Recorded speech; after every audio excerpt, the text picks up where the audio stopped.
Greetings to Prof Zainal and my fellow friends. My name is Ahmad Ali bin Usof, and for this SSM module, I'm going to present my field, which is the obstetric and the gynecology. So let's take a look in the anatomy of the female reproductive system. So in female reproductive system,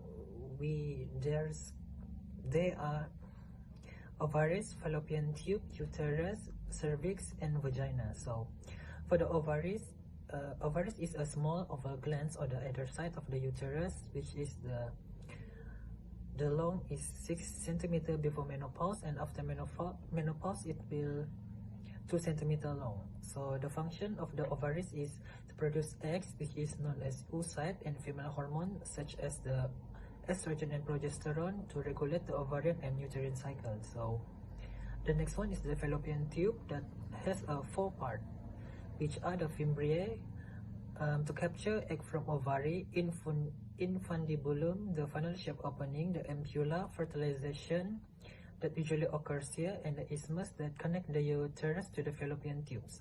So the general function for the fallopian tubes is to transport eggs from the ovary to the uterus. So the next one is the uterus, the muscular organ that expands to support the growing fetus and contract during childbirth. So it has the 3 parts, which is the fundus, the body, the cervix. So the next one is the cervix, which is the passage connecting uterus and vagina and opens and closes to allow menstruation, sperm entry, and the childbirth. So it has the 3 parts, which are the internal OS, endocervical OS, and external OS. So the cervix will be lined by the glandular cells on the inside, meanwhile the outside of the cervix will be lined by the squamous cells. So for the vagina is a fibromuscular tube, 7.5 until 9 centimeter, connecting the cervix to the outside of the body. So the function of the vagina is the allows menstrual flows, receives sperm during intercourse, and provides a birth canal. So the next one is the physiology, which I will be explaining about the ovarian and the uterine cycle. Ovarian cycle refers to the series of changes in the ovary during which the follicle will be matured, the ovum is shaped, and the corpus luteum will be developed. So in the ovarian cycle, it has the 3 phases, which are the follicular phase, ovulation, and the luteal phase. So what happened during the follicular phase? That occur between the day 1 until the day 14. So the follicles will be matured,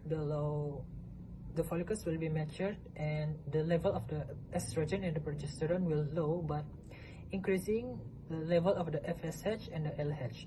So in the follicular phase, also the 1 dominant follicles will be survived and causing the estrogen to rise, and effect to the LH will be surge.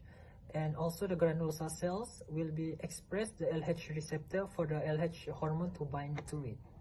So during the ovulation, which occur during around day 14, so the causing of the LH surge will causing the follicles to rupture.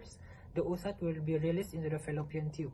So the oocyte will be viable from 12 until 24 hours, waiting for the sperm to fertilize it. So the follicle will be luteinized, they will secrete the estrogen and the progesterone at this time. So the next phase is the luteal phase, which occur from the day 50 until day 28. So the corpus luteum will secrete estrogen, progesterone, and inhibin. So by this hormone, it can prepare the uterus for the implantation if only the fertilization occurs. So without the fertilization, the corpus luteum will be regresses, the hormones level all will be false, and the cycles reset. But if any fertilization occurs, the HCG, which is the human chorionic gonadotropin, will maintain the corpus luteum. For the uterine cycle, it also has the 3 phases, which are the menstrual phase, day 1 until day 5, the proliferative phase from day 6 until day 14, and the secretory phase from day 15 until day 28. So what happened during the menstrual phase? The low of estrogen and progesterone will causing the endometrium sheaths, that also known as the menstruation. So during this period, the GnRH will causing the rising of the level of the FSH and LH and stimulate the follicle development. what happened during proliferative phase that occur during day 6 until day 14, the raising of estrogen will causing the endometrium to repair and thicken. The LH surge will causing the ovulation and corpus luteum formation. What does it mean by the ovulation is the release of the secondary oocyte to the fallopian tube for the fertilization.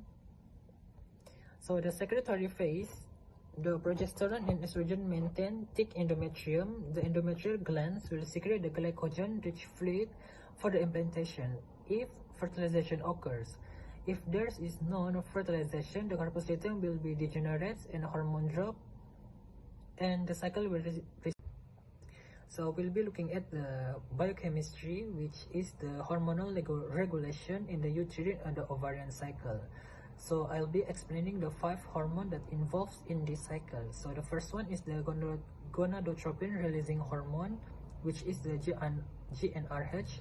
So the mechanism is the GnRH will act via G protein couple receptor on gonadotropes to stimulate the synthesis and the secretion of the gonadotropin hormones, which are the luteinizing hormone and the follicle stimulating hormone FSH.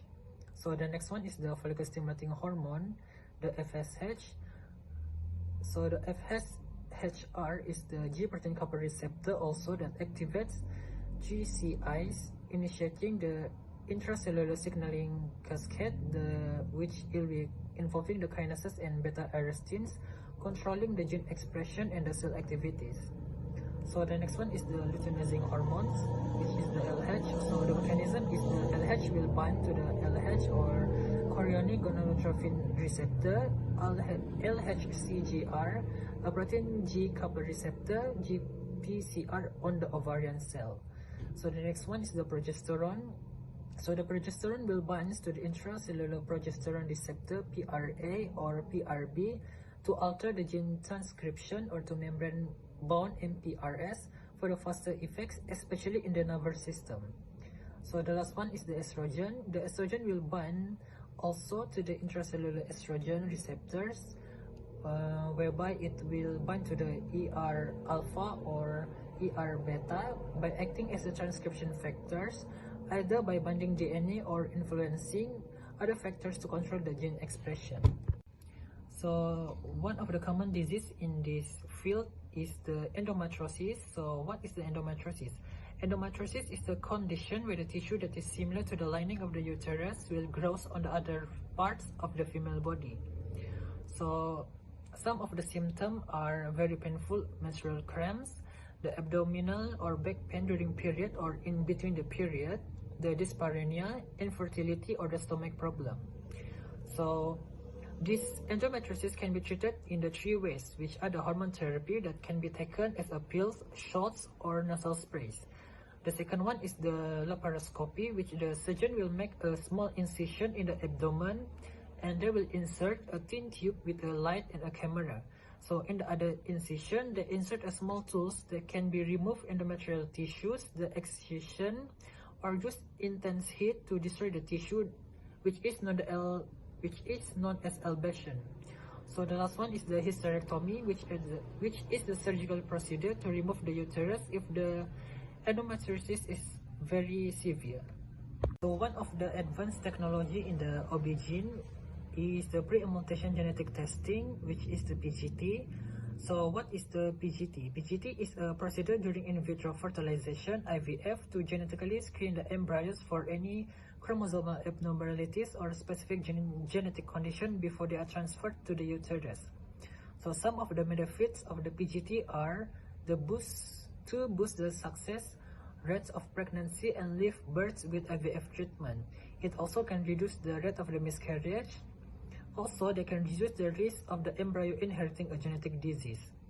So for this PGT, it contains 2 types, which are the pre-implantation genetic disease for aneuploidies, PGTA, and also pre-implantation genetic testing for monogenic disorder, PGTM.